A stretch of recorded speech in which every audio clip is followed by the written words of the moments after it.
Hey there, DC Comics news fans, DC Comics fans, fans of comics, fans of podcasts about comics. Whether you be friendly or frenzied, you are welcome to the DC Comics News Spinner Rack. This is episode number 77. I am your host, Seth Singleton, and it's time for me to do what I do this week, just like each and every week. Sort through the amazing collection of books from DC Comics and try to pick the top 5. I'll be honest with you, there are some weeks I wish I could pick 10 and others I wish I could pick 15. This is one of those weeks where I wish I could have picked at least 10, maybe more. However, I agreed to the deal and the terms within. 5 books we said, 5 books it shall be. Let's go ahead and start things off with our first choice, my first choice. I hope you agree it's ours. Strange Adventures, number 6.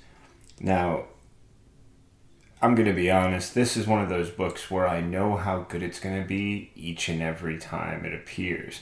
And that actually requires me to almost restrict how often I would share it and kind of make sure that I'm mixing in so many other books, because it's really easy to go to a guarantee, which is what Strange Adventures and so many other titles by Tom King prior to this have been.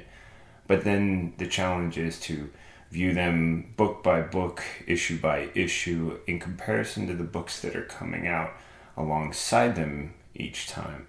And then also to keep in mind whether or not some books actually meet or match or surpass, which isn't always the structure, but it can be a big part of the decision-making process. And sometimes I'm just biased. Sometimes I know I'm biased, and I'll prevent my bias from even being a part of the factor by initially excluding certain things and then making my choices after that exclusion's occurred. Strange Adventures is one of those books that sometimes falls into that category, because I know I just want to make sure I'm sharing the attention with others. It's been a growth process here on the Spinner Rack. Thanks for being with me. Back to Strange Adventures number 6. Great writing by Tom King is matched by the wonderful cover and the interior art by Mitch Gerards and Evan Doc Shaner.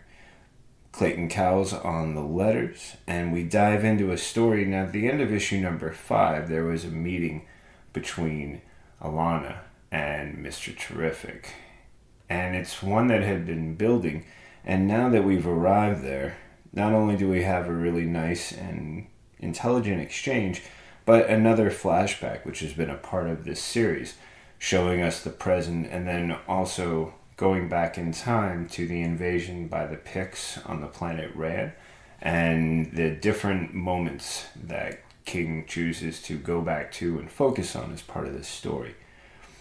One of the biggest elements in the story is the fact that their daughter was lost during the conflict.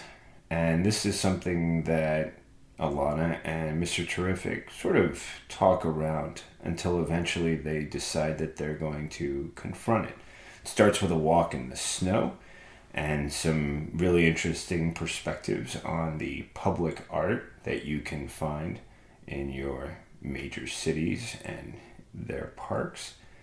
And then how there's a sudden shift in the narrative as we focus in a bit on Mr. Terrific's life, the loss of a child, an unborn child, and his response to that, not only before and after, and how we eventually learn that there was more to the death of Alana's daughter.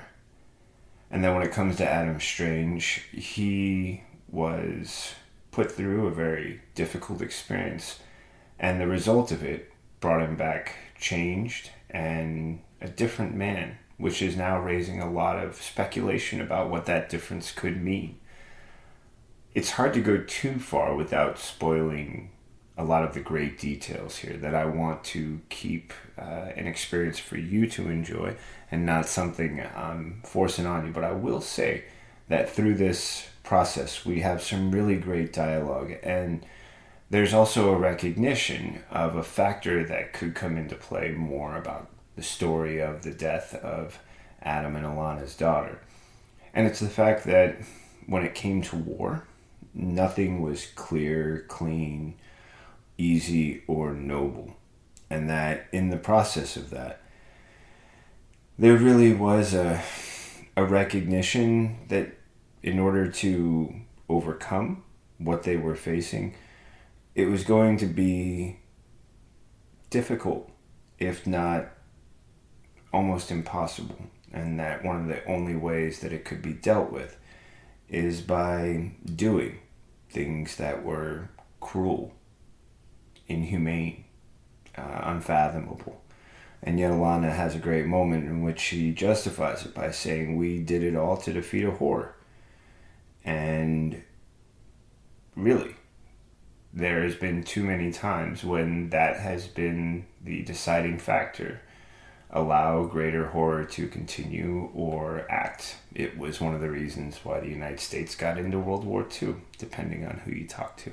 So using it as an argument and as a point of discussion here with Mr. Terrific really changes so much of what we are learning about Adam Strange as the hero of Rann, and what that term hero means planet to planet.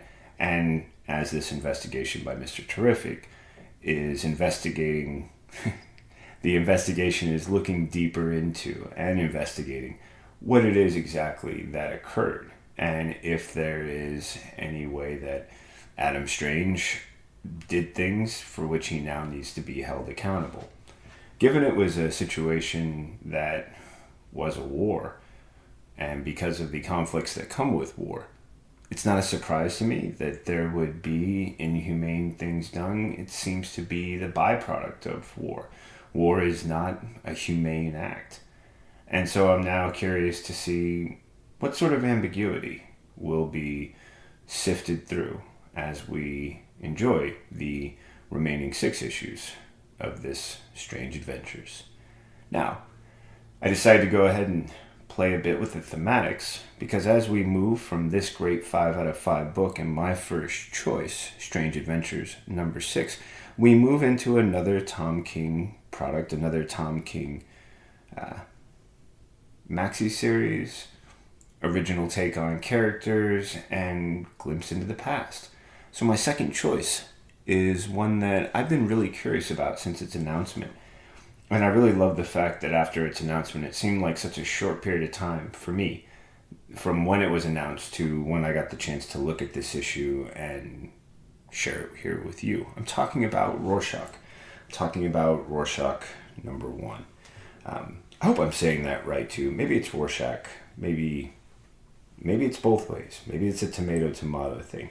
I know overall I'm pretty comfortable with the fact that this character made such a profound impact when he appeared in the original Watchmen series, and that for me it was really sort of like shocking and jarring to consider what he meant, how he embodied the sort of discordant chaos that had become so emblematic of the 70s into the 80s, and well, what we've really come to sort of know as that period of time, and how closely Watchmen looked at the good, the bad, the ugly, and how now in Rorschach there's an attempt to offer up the same thing. We've got an amazing combination, Tom King on the writing, art, and details provided by Jorge Fornes and Dave Stewart. And with that, we open with a mystery, which is there is a campaign and 2 dead bodies. 2 dead bodies that may have been attempting something at the campaign, but because they're killed early on, it's really hard to know for sure. And such is the setting for this mystery and this investigation. We have an interesting cast of characters. They feel, to a degree, not quite archetypal, but also very emblematic of the time period. So I'm curious to see how that falls into the rest of the story. We have a man and a woman and different ages. There's a possibility that the age of the man is in correlation to a past identity which seems unlikely and improbable, and yet is being suggested through this story. We have a few takes on how events unfolded, both from a security personnel working sort of in the upper level of the campaign, as well as from the viewpoint of police officers who were first to respond and came across a shocking series of events.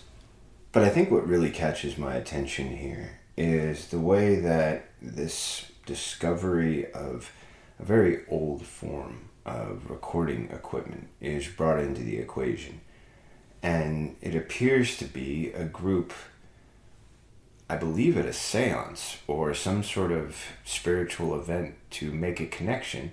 And in the recording, they introduce themselves and then ask for someone or something to respond. It's a really curious idea to seek the other world, and to do so at a time in which the technology feels so much older than the time we currently live in, and then how it's revealed and sort of documented in this story. I feel that overall there's this great sense of mystery elements that are being introduced in this first issue, and that in the doing they give us not only the insight to what we're going to be talking about as the story continues, but also sort of the degrees to which more than one idea will come into play, and how all of these details might not be necessary or pertinent, or they might just be part of this stumbling, staggering process from clue to clue that leads a detective in a mystery and an investigation to come across the unlikely simply by following a trail of mismatched breadcrumbs and other, again, clues to find this new discovery that only can be found when you sort of either stumble along, run your head into the wall so many times, or just get lucky and fall down a rabbit hole. Rorschach #1 is a great mystery introduction. I've loved what Tom King has done with so many of his series, whether it's been a direct mystery and indirect. And this, to me, feels like a very direct mystery, and yet I also think there are a few indirect mysteries waiting in the wings. How will they make their appearance? When can we see more about them? Well, it's just a matter of time. And I'm looking forward to the chance when I might get to share issue #2 with you here on DC Comics News Spinner Rack. Now that I've got my first two out of the way, as is customary, it's time for us to take a quick ad break. Let you know everything that's going on here at DC Comics News, all the ways you can be a part of it, and all the other information we just know you should know. We'll be right back after that for my third, fourth, and fifth choices. You're listening to the DC Comics News Spinner Rack on the DC Comics News Podcast Network. We'll be right back. Hi everyone, I'm here to tell you about the DC Comics News Podcast. Here every week to talk everything DC. Movies, TV, comics, and everything in between. But don't just take my word for it. Here are a couple of our sponsors. Listen to the DC Comics News Podcast. It's audio justice. No. It's audio chaos. These wackos are crazier than I am. Well, maybe you're both right. Regardless, you can catch us on every kind of podcast platform. Apple Podcasts, Google Play, Spotify, Stitcher, and everywhere you find great podcasts. So, can I go now? Let him go. He did everything you asked.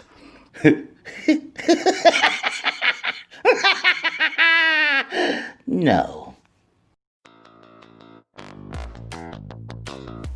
Hello, listeners. This is Tony Farina from DC Comics News and an occasional guest on Comics in Motion. I'm pleased to announce a new show called Indie Comics Spotlight.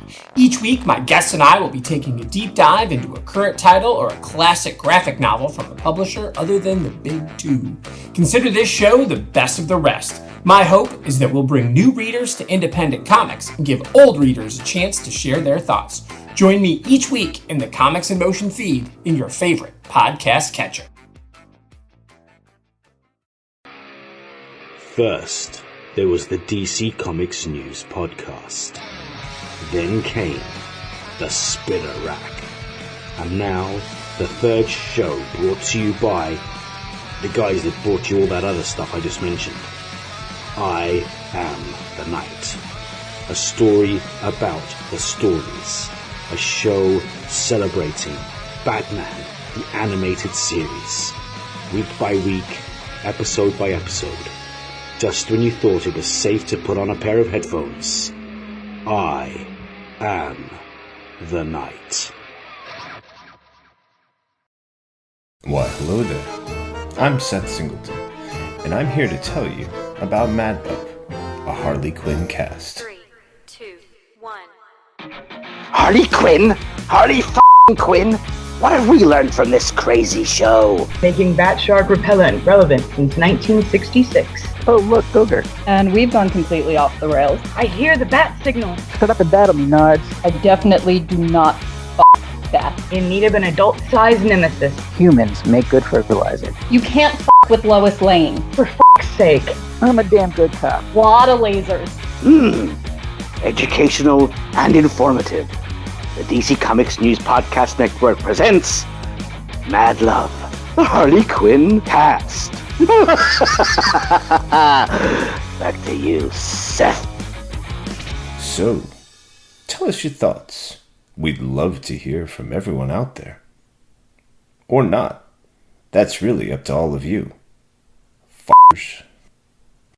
And just like that, the ads are done. You're back. I'm back. It's the DC Comics News Spinner Rack. This is episode number 77. I'm your host, Seth Singleton.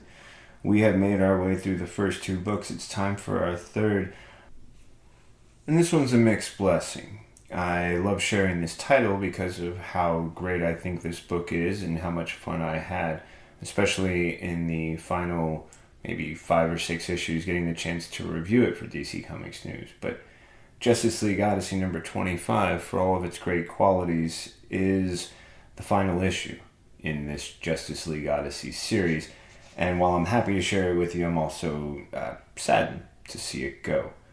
This story, Last Stand, from writer Dan Abnett, with Will Conrad on art, Rain Barreto on colors, and Will Design providing the letters, and Ladron with the cover, and Scan with the variant cover. Variant cover and the original cover are quite gorgeous. The variant cover is a great team ensemble shot, while the main cover is a really fun play on the popular and very impressive Vietnam War film Apocalypse Now. Only imagine Apocalypse spelled like the apocalypse where Darkseid is, and now you've got yourself a glimpse at the cover. Beautiful purplish hues and a really fun, ominous reminder of just what's at stake here. You're trying to defeat Darkseid. You're talking about trying to kill the devil. And that's not easy to do. But then you have this great variant, this hopeful reminder of the Justice League Odyssey team, what they've done so far, how their unofficial and eventually battle-commissioned leader, Jessica Cruz, has taken charge of the impossible and made it real and wonderful and such a great ride. Darkseid is wounded, but he's clearly not out of it. He's facing off against not only the original Justice League Odyssey team pulled from time, but also a couple of the twisted versions of the present day who still exist and are willing to make a final stand against Darkseid. Now, for all of his injuries and wounds, Darkseid is not easy to take down, as Orion realizes when with one hand Darkseid grabs him, his Astro Chair, slams him to the ground, and then starts smacking around Jessica Cruz. But meanwhile, you've got Gamma Knife with Haz and Dexstar, who are working on the revision mechanism. They are torn Dexter and Gamma want to go help the fight against Darkseid. Hack says this is their one moment to actually do something different, take advantage of the fact that they have access to the revision mechanism. Now, along the way, Darkseid also shows just how much he can still take control of the situation. How? Very simply. He decides that he's going to grab the present-day Cyborg, override the commands that gave Cyborg control of Darkseid's forces, and in doing so also twist Cyborg around so that he is once again the terrible new god version of himself. Suddenly he is turning on his teammates and laying into everyone he can until the victor, pulled from the past, is able to intercede. A few of the crew are wounded, including Jessica Cruz from the past, and in the process we also see the willingness of those who choose to stand against Darkseid. Present-day Cruz is relentless, but also quick to point out that even as they suffer blows from Darkseid, he must be weakened, else the blows he is dishing out would have already killed them. Now, there's a lovely moment from Dexter where you were reminded the idea of Dexter being a cat and the sort of whimsical, carefree choices that cats can make. Because of that, Dexter's choice to take Hax's original idea and add a unique spin creates this great setup and a challenge for how the team will move forward.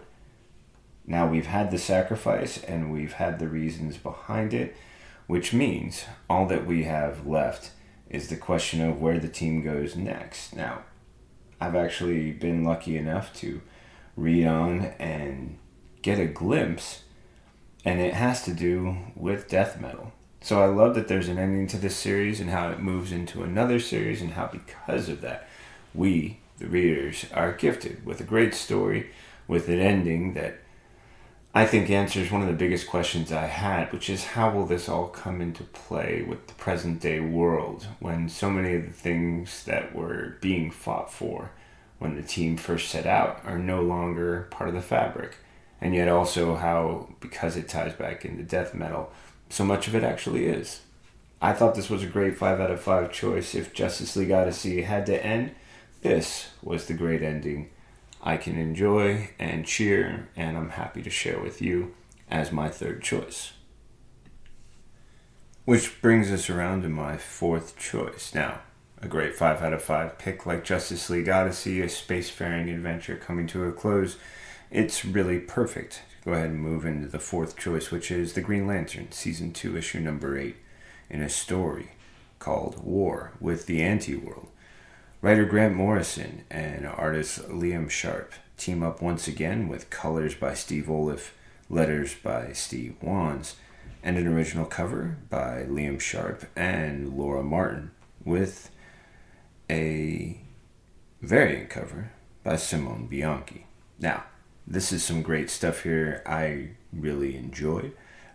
There's been so much fun to be had with this series, and I mean, the original cover is classic and wonderful with its charging forward and its bravado and its team versus team. And then the variant is this gorgeous, wondrous, magical feeling that comes with Green Lantern Hal Jordan and all the things we know and love about him. Of course, there's also his opposite when you are dealing with Cord and the place that is basically the antithesis of our positive matter world. You also have the antithesis of Hal Jordan. You have the variations on all of the different characters that make up Jordan's team and how they are reflected here. And then because it's Grant Morrison, you also have the ability to play with time, the present flashing back by so many minutes, so many more minutes, and through that, the development of the story, but also some really nice touches of insight into what it is that Hal Jordan's opposite is fighting for, and how a classic character from the Green Lantern Corps, a legend among Cordians and someone who has held a ring that is known for its yellow hue, is also a part of this story and a part of this opposite who is facing off against Hal. Through it, there's a development of the ideology, mythology, and ethos of the Weaponeers of Kord, the basis for essentially everything they do. And because there are moments when they view the dialogue from Hal Jordan and other Green Lanterns as being a mirror version, spoken backwards, twisted and deformed, it's interesting that by parallel you have this Grant Morrison story also playing itself backwards, showing time in a different way. Interestingly enough, I wonder if in some way it reflects how the Weaponeers in Kord operate time-wise, or if it's simply a great storytelling device that's used to effect in combination. Your choice on that along the way, while you're having that philosophical discussion with yourself, you can enjoy these absolutely gorgeous cosmic colors, these rays of light, these realistic flames. There's so many amazing layers of detail. I'm stunned when I think about how Liam Sharp spends, I can only imagine, countless hours of time on each section, each page. How they're all so gorgeous. How does he get it all done in time for one issue into the next? It's a really wondrous thing to consider. It's a great thing to experience the mastery that he is displaying here and his excellence in his craft. And matching it with the wonderful storytelling of Grant Morrison has been one of the great blessings of this series, which is why I'm more than happy to share it with you as my 5 out of 5 pick, my fourth choice here on DC Comics News Spinner Rack. And for my fifth and final choice, it's another one of these great collections from DC Comics. And for me, it's right up there with the recent Swamp Thing, which I was lucky enough to share with you on a recent episode here on the Spinner Rack. So The Doomed and the Damned is a collection of these great spooky stories.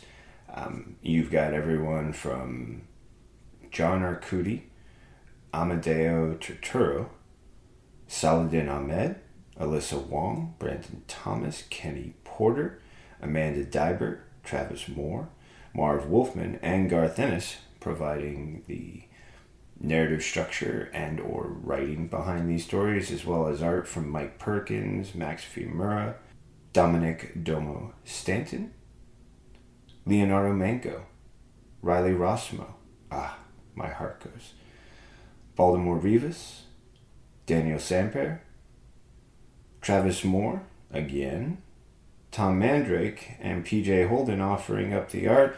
You've got colors, you've got letters, you've got great stories, including Madame Xanadu and Man-Bat in Grief's Quiet Name, Superman and Swamp Thing in From Humble Roots, Batman in Urban Legends, Orphan and Orca in The Hunt, Green Lantern in The Shadow over Coast City, Aquaman and Frankenstein in Follow the Water, Wonder Woman and Raven in Inner Demons, Beast Boy and Clarion in Beast Boys to Men, Solomon Grundy and Ra's al Ghul in 7 Days, and Baitor and Darkseid in Baitor vs. Darkseid. Now, you know how it usually works with me. I don't generally go through all of the stories in a collection like this because I want to make sure you have an opportunity to experience all of them for yourself. However, I do take a quick glance at Grief's Quiet Name, and I love this Man-Bat Madame Xanadu story that reveals to us just what grief looks like and how far someone, anyone, even a stranger might go when it comes to cherishing an identity, whether it's their own or just one for someone that they care deeply about. I don't know if you can hear in the distance, but there's a train whistle blowing. That means for me it's about time to wrap things up. Keeping that all in mind, I really loved the way that DC has embraced the power behind these great collections that they have been offering, a little more sparsely so in the past, and with greater greater number, greater quantity, and with it, great value. I also love the fact that not all the names in The Doomed and the Damned are familiar to me as writers and artists, and I hope this means this is a great insight into new talent we can see. And if I'm just out of the loop, let me know. Maybe there's an artist, a writer, a talent I haven't heard about, and you do know about. And maybe you can give me some insights about other work of theirs that I can check out and increase my knowledge. With that, that's my final 5 out of 5 pick. And this has been episode number 77 of DC Comics News Spinner Rack. I've been your host, Seth Singleton, and it's been my pleasure to hang out with you, share my 5 picks. What would be a greater pleasure for me, though, is if I get to hear your 5 picks or your thoughts on any of the books I picked or didn't pick for this week or any week, this episode or any episode. You can go ahead and reach out to me through the big group comment section by finding me on your favorite social media platform, because I hang out with DC Comics News. So whether you're on Facebook, Twitter, Instagram, Tumblr, whatever your choice might be, if you can put the @ symbol in DC Comics News, you'll tag us and let me know what you're thinking. You can also hashtag it DCN Spinner Rack. That's DCNSPINNERRACK. If you do that, you'll send it directly in my direction, and I'll get a chance to hear and hopefully respond, and I think that's a great opportunity for all of us. I'd also like to encourage you that if you have anything else you have to ask for the rest of the team, that at DC Comics News, at capital D, capital C, capital C, OMICS, capital NEWS, we'll make sure that whatever you're thinking, whatever you want to know, will get through to the people you're trying to reach. That's all of us here at DC Comics News through the home office. And how do you make sure you never miss out on great content like this? Well, I'm going to encourage you, if you haven't yet, to go ahead and subscribe on that podcast player you're listening to. Now, you can tell friends we're on all the big ones like Apple, Spotify, Google, and so many more. But whatever platform you're listening to, hit that subscribe button, and you'll make sure you never miss out on another or upcoming episode of the DC Comics News Spinner Rack. Plus, you'll guarantee that in your feed from the DC Comics News Podcast Network, you will get great content like the weekly DCN podcast, more like the I Am the Night episode-by-episode breakdown of Batman the Animated Series, hosted by our very own Mr. Steve J. Ray. You can catch Mad Love, a Harley Quinn cast, an episode-by-episode and very raunchy look at one of the raunchiest series ever to come from DC and the DC Universe. For more content like this and bigger stuff on the way, make sure you're subscribed to the DC Comics News Podcast Network. All you gotta do is hit the button on your player and you're set. Well, probably for life. And that's going to do it for us here at the DC Comics News Podcast Network. Once again, it's been a pleasure hanging out with you. Can't wait till the next time. Until that, we always have one final thing for you to do, and that is to always read more comics. Thanks so much. Can't wait to join you next time, right here on the Spinner Rack.